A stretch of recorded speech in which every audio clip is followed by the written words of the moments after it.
fact, let me go across and try and understand what really are the exceptions which perhaps ought to be made. So, Dr. Mannan, if you can explain that to us, there are children, for example, those who have chronic lung, heart, liver conditions. In that case, do you think a distinction is going to be made in India's vaccination policy for children whenever that comes up?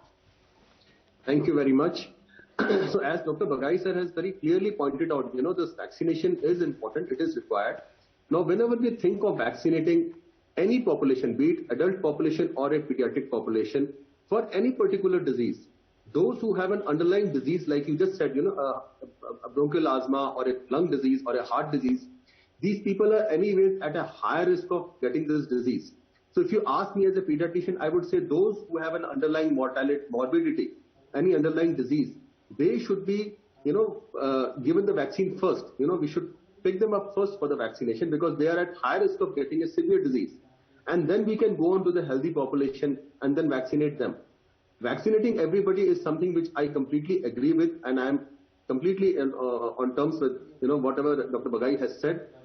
But yes, those at high risk, they should be separated from those who are absolutely healthy, and they should be the first ones to be vaccinated, because if they get the disease, the prognosis is poorer, the mortality is higher, the chances of hospitalization is more, and the post-COVID sequel is also higher. So this is insofar as your question. Thank you. Dr. Bagai, if I can come to you, this is of course advisory body of the United Kingdom. Now, one of the reasons that they've based their findings upon is the fact that there have been extremely rare, however, there have been side effects of the Pfizer and Moderna vaccines that has caused heart inflammation. Do you think the situation in India would be very different? We will have to go by our national guidelines rather than what this study may suggest, because it's based on a completely different set of vaccines which are administered.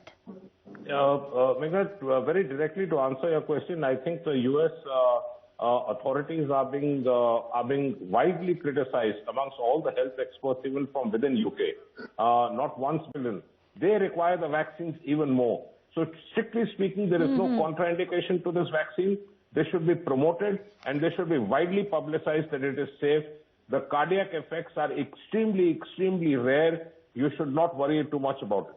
Dr. Mannan, this is very important what Dr. Bagai says, that it's extremely, extremely important because it far outweighs, in case there is any side effect of a vaccine, then what would happen if you do get infected with coronavirus. In that case, Dr. Mannan, if you can tell us what has been the experience of some of the other worlds, other nations who have approved, for example, like United States, who have been widespread vaccination programs for those between the age group of 12 to 17. What have the results of that been like? So Dr. Bagai has already mentioned it, the chances of hospitalization, the chances of having a severe disease is much less, in those who have got vaccinated. It is not just in pediatric population, the same holds true for adult population also. I want to make one point over here, when people talk about that the COVID symptoms are very mild in children, like you mentioned, the British Prime Minister said, what is the need for giving the vaccination to the kids? I want to bring this out. Dr. Bagai has also pointed this out. The chances of MIS, multi-inflammatory syndrome children in a child who has got a COVID infection is many times higher. And this is a serious problem. We have seen quite a few number of kids in our clinical practice. I'm sure many of the pediatricians have seen wherein kids have had cardiac problems, heart failure and Kawasaki-like illness. We have had to give medicines like IVIG steroids, and that can be life-threatening. So at least that sequel can be prevented. Most of the times the parents don't even know when the child had COVID until the child came with this post-COVID sequel. At least that can be prevented. So, that reaffirms the need for vaccination, and the chance of child getting that kind of a symptom is much more if he gets the natural infection without getting vaccinated. So the experience with vaccination is better, is good, abroad, and I'm sure in India we would be promoting this. Hopefully the vaccination Zydus has already been approved. I'm hopeful that Covaxin will also come through in about a month or two's time, at least above 12 years of age. The trials are on for 2 to 6 and 6 to 12 as well in AIIMS Patna and AIIMS Delhi. I think they started in June 2021. Yes, they've started the trials. That's right. You're absolutely right. Yes. The trials have begun, so we are waiting for the final approvals to come in as well. So perhaps in a timeline cannot be set. However, between perhaps a month or 2 months, we do hope that there is going to be vaccination for children with the schools reopening.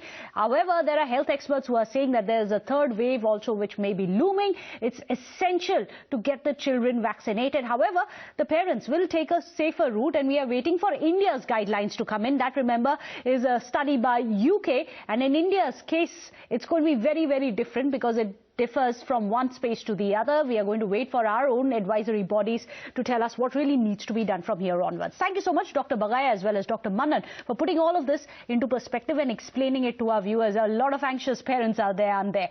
Well, with that, a short break. Don't go anywhere.